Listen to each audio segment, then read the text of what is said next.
सोलापुरातील तेलुगू भाषा अभिवृद्धी सार्वजनिक ग्रंथालयम या संस्थेच्या उल्लेखनीय कार्याबद्दल अध्यक्ष मल्लिकार्जुन कमटम यांना हैदराबाद येथील सुरवरम प्रताप रेड्डी तेलुगू युनिव्हर्सिटी मंडली वेंकट कृष्णाराव इंटरनॅशनल तेलुगू सेंटर या संस्थेचा पुरस्कार जाहीर करण्यात आला आहे, अशी माहिती ग्रंथालयाचे सचिव टिप्पण्णा गणेरी आणि शोभा बोल्ली यांनी पत्रकार परिषदेत दिली। या पुरस्कार सोहळ्यासाठी तेलंगणाचे सुरवरम प्रताप रेड्डी तेलुगू विद्यापीठाचे कुलपती तथा राज्यपाल जिष्णू देव वर्मा यांच्या हस्ते पुरस्कार प्रदान करण्यात येणार आहे। या कार्यक्रमाच्या अध्यक्षस्थानी विद्यापीठाचे उपाध्यक्ष आचार्य वेलुदंड नित्यानंदराव हे राहणार आहेत। यावेळी प्रमुख पाहुणे म्हणून सेवानिवृत्त IAS अधिकारी डॉक्टर KV रामनाचारी, आंध्र प्रदेशचे आमदार बुद्धप्रसाद आदी मान्यवर उपस्थित राहणार आहेत। 25,000 रोख रुपये, सन्मानचिन्ह, सन्मानपत्र, शाल व श्रीफळ असे या पुरस्काराचे स्वरूप आहे। या पत्रकार परिषदेस मल्लिकार्जुन कमटम, बालराज बोल्ली, श्रीनिवास यनगंदुल, रामुलू पोतू आदी उपस्थित होते। तेलुगू युनिव्हर्सिटीमधून, हैदराबादच्या तेलुगू युनिव्हर्सिटीमधून सुरवरम प्रताप रेड्डी तेलुगू युनिव्हर्सिटी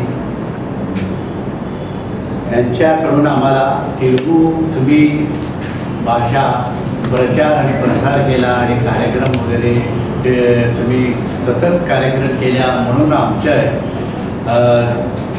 त्याचे कार्यक्रम बघून आम्हाला सत्कार आणि सन्मान कार्यक्रम ठेवलेले आहे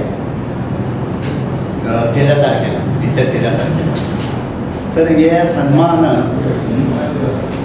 सुरवरम प्रताप रेड्डी तेलुगू युनिव्हर्सिटी मंडली वेंकट कृष्णाराव इंटरनॅशनल तेलुगू सेंटरमध्ये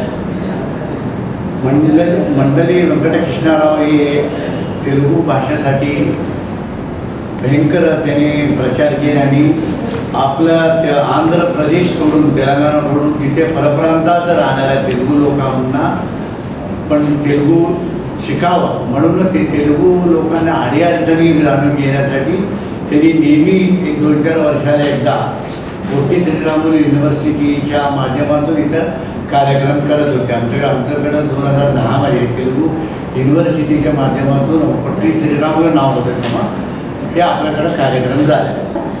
संमेलन भरवलं होतं 40-42 साहित्यिक सोलापूर 96 खूप म्हणजे मराठीचे आणि तेलुगूचे जवळजवळ 40-42 साहित्यिक सोलापुरात होते आणि खूप चांगलं म्हणजे ते महाराष्ट्र आणि महाराष्ट्र आणि आंध्रमध्ये तो खूप गाजलं, हैदराबादमध्ये पण। पण आता असं झालं की या सगळ्या लोकांचं काम बघून की त्या संस्थेचं असं आहे की महाराष्ट्राच्या बाहेर जे लोक काम करतात ही भाषा वाढवण्यासाठी त्या लोकांना पुरस्कार देऊन ते सन्मानित करतात। तर आत्ता हा पुरस्कार अध्यक्ष म्हणून कमटम तो स्वीकारत आहे आणि तो मोठा पुरस्कार आहे आणि तो पुरस्कार परवा दिवशी तिथे हैदराबादमध्ये तो दिला जाणार आहे।